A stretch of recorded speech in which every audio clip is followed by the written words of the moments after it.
Bon, c'est parti pour le récap de la semaine 11 de mon voyage Paris-Téhéran à vélo.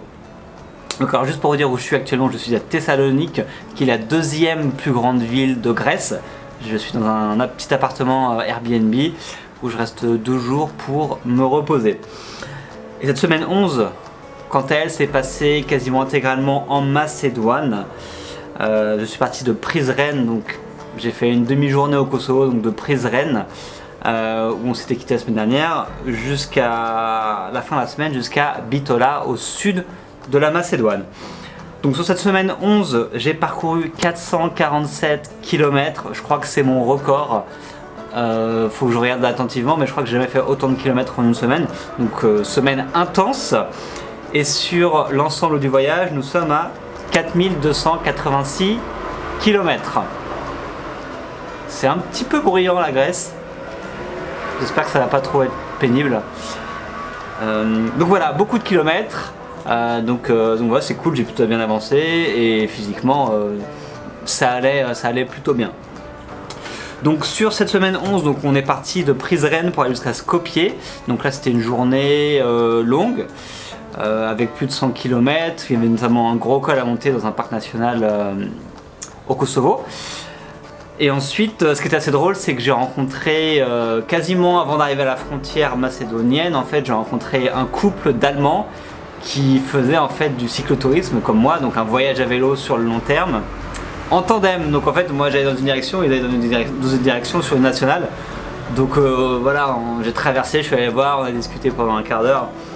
Donc vraiment cool d'avoir rencontré ces gens là, et eux ils partent pendant 5 ans, ils sont donné 5 ans pour faire le tour du monde en tandem. Donc voilà, bonne chance à eux. Donc arrivé à Skopje, j'ai pris une auberge jeunesse et je me suis reposé pendant une journée. Donc voilà, je suis resté 2 nuits à Skopje. Ensuite à Skopje, je suis allé dans le parc naturel de Mavrovo. Donc la première journée en fait j'ai dormi, j'ai fait un bivouac au bord du lac de Mavrovo. Donc ça c'était vraiment top. Ouais, j'étais sur un bivouac tout seul avec le lac pour moi, j'ai super bien dormi, c'était un calme extraordinaire, il y avait les étoiles. Enfin il n'y avait pas de lumière, du coup on voyait super bien les étoiles parce que le ciel était totalement découvert. Donc vraiment une nuit au top là-bas. Ensuite j'ai traversé tout le parc naturel de Mavrovo pour me rapprocher du lac d'Ohrid. Donc là j'ai fait une grosse journée à 114 km. Donc principalement de la descente, en fait je suivais la rivière qui descendait dans la vallée. Donc super joli chemin. Là j'ai dormi dans un hôtel à Veleshta, qui est une petite ville en fait sur la route. J'ai pas trouvé de bivouac et en fait je me suis rendu compte que il y avait trop d'habitations, trop de gens, trop d'industrie en fait, et j'ai pas voulu galérer, donc je me suis pris un petit hôtel où il y avait un mec assez drôle qui parlait français. Et puis voilà, je suis dans un hôtel qui coûte 15 €. Donc ce qui est bien en Macédoine, c'est que les prix sont vraiment pas chers. Donc les auberges, généralement je les paye 10 €, les hôtels 15 €, 16, 17, mais pas beaucoup plus. Et ensuite de Veleshta, je suis arrivé au lac d'Ohrid. Donc là j'ai passé en fait 2 jours au lac d'Ohrid. Donc j'ai fait des petites journées de vélo, donc une journée à 25 km et une journée à 15 km. Donc c'était 2 jours de semi-repos si j'ose dire. Donc j'ai roulé un peu, mais j'ai surtout profité du lac d'Ohrid. Je suis allé me baigner beaucoup de fois, je me suis reposé, j'ai beaucoup lu, chose que je n'ai pas assez fait. Donc du coup j'ai pris le temps, voilà, de lire, d'écrire, de me poser, ça a fait beaucoup de bien.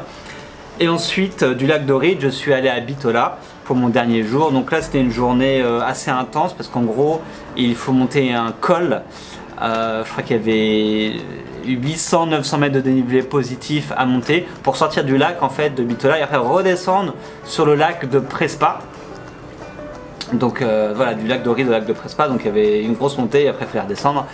Donc c'était assez intense le matin et après c'est une journée on va dire plutôt de plat. Et voilà, c'était mon dernier jour en Macédoine pour rejoindre Bitola, où j'ai pris une nuit en auberge jeunesse. Et j'ai passé une soirée, je suis assez rarement, mais du coup elle était très cool, Camille, une française du coup qui faisait 2 semaines de voyage en Macédoine. Du coup j'ai rencontré, on était collègues, j'allais dire collègues de chambre, mais ça se dit pas, roommates, on était dans le même dortoir et du coup Et du coup on allait dîner ensemble et c'était bien cool.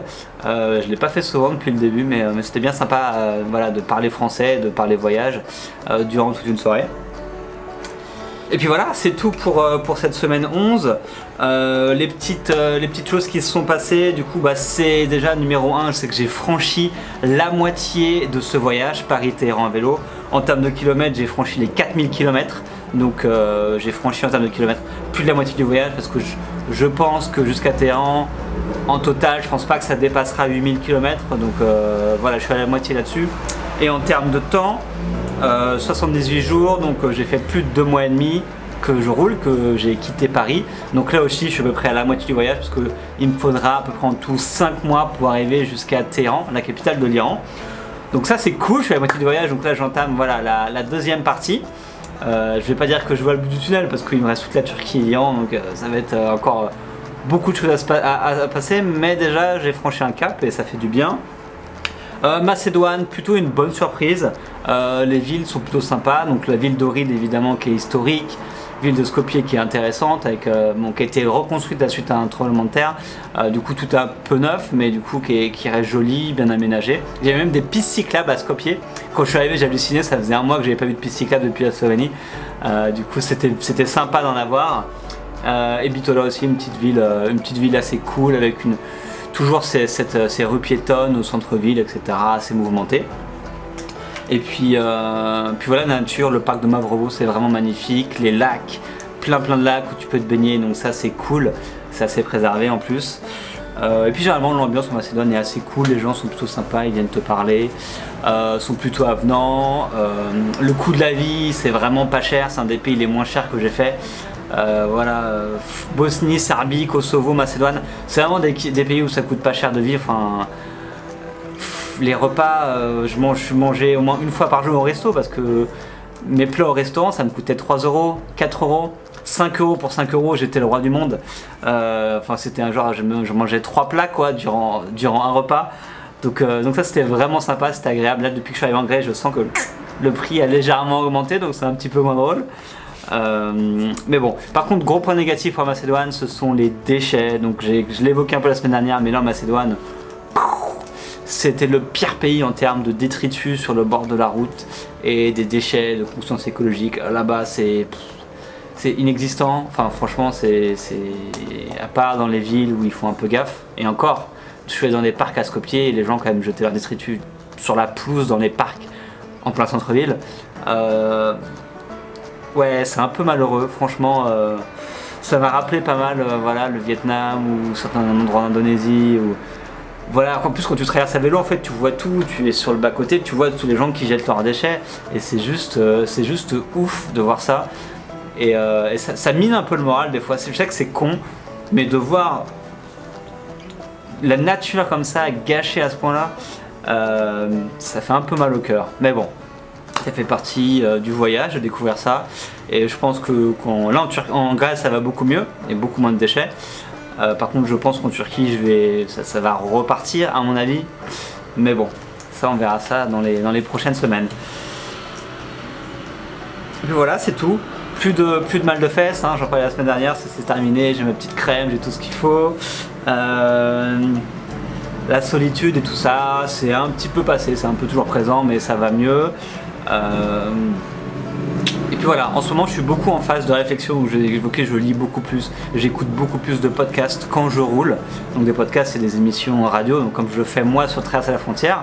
Si vous ne le savez pas, je fais des interviews où j'interviewe justement d'autres voyageurs, d'autres personnes qui vivent à l'étranger, des gens qui créent des business et qui vivent un petit peu partout dans le monde, etc. Donc là j'écoute beaucoup plus de podcasts, donc je suis beaucoup plus en mode, j'essaie d'avoir plein de nouvelles idées pour la suite.